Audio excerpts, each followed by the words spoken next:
حضرت عبداللہ بن حذافہ السہمی رضی اللہ تعالیٰ عنہ انہی صحابہ میں سے ہیں جنہیں صحبت کے وہ بڑے حصے تو نہیں ملے، کچھ حصے ملے، مگر اس سے اتنے فیض یاب ہوئے۔ حضرت عمر فاروق کے دور میں جب مسلمان ملک روم سے لڑ رہے تھے، جنگ کر رہے تھے، تو ایک جنگ میں کئی مسلمان قید ہو گئے، ان میں حضرت عبداللہ بن حذافہ السہمی رضی اللہ تعالیٰ عنہ بھی تھے۔ آپ کو بھی قید کر کے بادشاہ وقت کے پاس لے جایا گیا۔ چونکہ حضرت عمر فاروق کا دور تھا، صحابہ بھی تھے کچھ، اور صحابہ کے بعد والے جنہیں تابعین کہتے ہیں ہم، تابعی بھی تھے۔ تو خاص طور پہ عبداللہ بن حذافہ جب پکڑے گئے تو یہ قیدی خصوصی طور پہ انہیں رسول اللہ صلی اللہ علیہ وسلم بادشاہ وقت کے دربار میں پیش کیا، پیش کر کے کہنے لگا کہ یہ صحابی رسول ہے، صحابی رسول ہے۔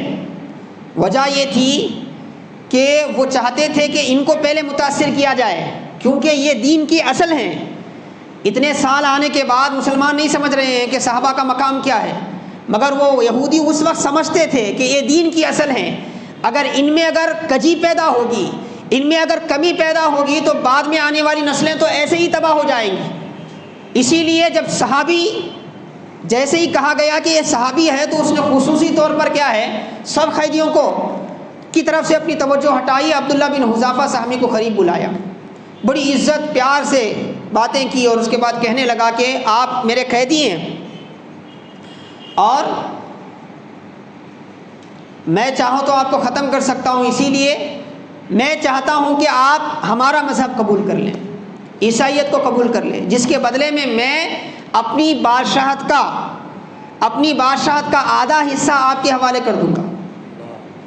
دنیا جانتی ہے کہ محمد کے غلام کا مقام کیا ہے، وقت کا بادشاہ اور ایک معمولی سپاہی کو، آپ اسلامی لشکر کے امیر نہیں تھے، اس جنگ میں کوئی اعلیٰ منصب پر قائم نہیں تھے، ایک معمولی مجاہد کی حیثیت سے، ایک معمولی سپاہی کی حیثیت سے میدان میں شریک ہو کر قید ہوئے تھے، مگر وہ دشمن جانتا تھا کہ یہ معمولی سپاہی معمولی اس لیے نہیں ہے کہ یہ عام مسلمان نہیں ہے، یہ صحابی رسول ہے، اسے رسول اللہ کی صحبت ملی ہے۔ تو اس نے آفر کی کہ آدھی حکومت مل جائے گی، آپ عیسائیت قبول کریں۔ آپ نے انکار کیا، تو اس نے کہا کہ اگر آپ نہیں مانیں گے تو پھر میں آپ کو قتل کرنے میں دریغ نہیں کروں گا، ابھی قتل کراؤں گا۔ تو آپ نے فرمایا وہ تیری مرضی، وہ تیرا اختیار ہے، تو جو چاہے کر۔ تو اس کے بعد آپ کو سولی پر لٹکانے کا انتظام کیا گیا، سارے قیدیوں کو سارے معاملات برطرف کر دیے گئے، ان کو قید میں رکھا گیا، اب کسی کو مارا نہیں جا رہا ہے، سب سے پہلے ان کا مسئلہ حل کرنا۔ تو اب ان کے لیے کیا ہے، انتظامات کیے گئے، برسر عام سولی پر لٹکانے کا انتظام کیا گیا، اور آپ کو کہہ دیا گیا کہ اگر آپ نہیں مانیں گے تو پھر آپ کو موت کے گھاٹ اتار دیا جائے گا۔ ادھر اپنے تیر اندازوں کو اس نے حکم دیا کہ تم تیر رہنا ان کے جسم کے قریب چلانا، ان پر نہیں چلانا، ان کے جسم کے قریب چلانا، تاکہ موت کے خوف سے کیا ہے وہ اسلام کو چھوڑ دیں، موت کے خوف سے وہ عیسائیت کو قبول کریں۔ ادھر یہ ان کو منوانے میں لگا ہوا تھا کہ وہ عیسائیت کی طرف آ جائیں، اسلام کو چھوڑ دیں، اپنی جان بچا لیں۔ ادھر کیا ہے، تیر اندازوں کو حکم دیا تو وہ تیر چلاتے رہے، مگر آپ انکار کرتے رہے۔ بادشاہ تنگ آ گیا، اس نے آپ کی سولی کینسل کروا دی، اور اس کے بعد کہا، ان کا ایک طریقہ کار تھا اس زمانے میں، بڑی بڑی دیگوں کو کیا ہے گرم کیا جاتا تھا، اور کھولتی ہوئی دیگوں میں ہے نا اپنے دشمنوں کو ڈال کر جلا دیا جاتا تھا۔ تو آپ کے سامنے ایک قیدی کو لا کر کیا ہے اس میں ڈال دیا گیا۔ اس کے بعد پھر آپ سے کہا گیا کہ اگر آپ اب بھی عیسائیت سے انکار کرتے ہیں تو پھر آپ کو بھی یہ دردناک موت ملنے والی ہے۔ تو آپ انکار کرتے رہے۔ آپ نے کہا کہ دنیا بھر کی دولت دے دو، میری جان لے لو، کچھ بھی ہو جائے، مگر میں دین اسلام سے پھر نہیں سکتا۔ اب اس کے بعد جب آپ کو اس آگ میں ڈالنے کے لیے لے جایا گیا تو اس وقت آپ رونا شروع کیے۔ سپاہیوں نے آ کر پہلے بادشاہ سے کہا کہ بھئی وہ رو رہے ہیں، تو بادشاہ نے سمجھا کہ شاید اپنی موت کو لے کر وہ پریشان ہو گئے ہیں، اب ٹوٹ چکے ہیں، ان کا صبر کیا ہے ختم ہو چکا ہے، ان کی استقامت ختم ہو چکی ہے، تو وہ بلوا بھیجا، اور اس کے بعد کہنے لگا کہ پھر کیا آپ تیار ہیں عیسائیت قبول کرنے کے لیے؟ تو آپ نے فرمایا نہیں، میں تو عیسائیت نہیں قبول کر سکتا۔ تو وہ حیرت میں ڈوب کر کہنے لگا کہ ابھی آپ رو رہے تھے اور پھر انکار کر رہے ہیں؟ تو آپ مسکرا کر فرمانے لگے میرا رونا جو ہے وہ موت کے خوف سے نہیں تھا، ایک خیال نے مجھے رلا دیا۔ بولے کیا خیال تھا آپ؟ ایسے وقت میں رونے کی اور کیا وجہ ہو سکتی ہے؟ تو آپ نے فرمایا اس خیال نے مجھے رلا دیا کہ میں اس دیگ میں ڈالا جا رہا تھا تو مجھے خیال آیا کہ اے مولا اب میں جب دیگ میں ڈالا جاؤں گا تو میری جان ختم ہو جائے گی، میرا قصہ تمام ہو جائے گا اور تیری راہ میں مرنے کا ایک وقت کا خواب تو پورا ہو جائے گا۔ اے کاش ایسا ہوتا کہ میرے جسم میں جتنے بال ہیں اتنی جان ہوتی اور ہر جان کو مولا تیرے دین کی سربلندی کے لیے اس دیگ میں ختم کروا دیتا۔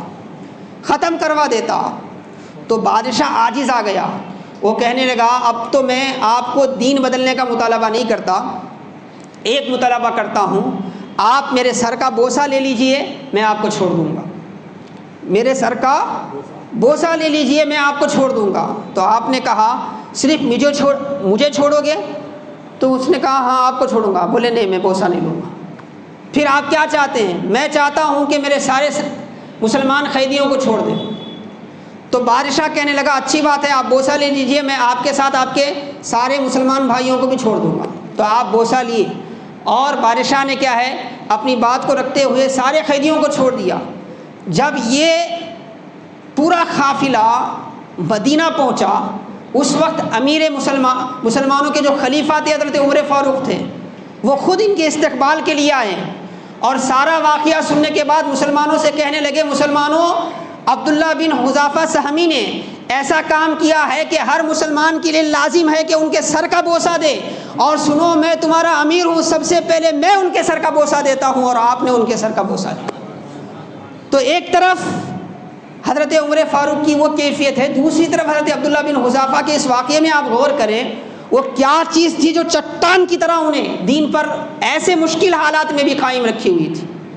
وہ رسول اللہ صلی اللہ علیہ وسلم کی صحبت کا فیض تھا، وہ آقا علیہ السلام کی مجلس میں بیٹھ کر جو انہوں نے ایمان حاصل کیا تھا، ایمان کا نور انہوں نے جو سیکھا تھا، قرآن کے جو پیغام انہوں نے لیے تھے، اس پر وہ استقامت کی کیفیت اس صحبت کا فیض تھا جس کے نتیجے میں اسلام دنیا کے کونے کونے میں پہنچا۔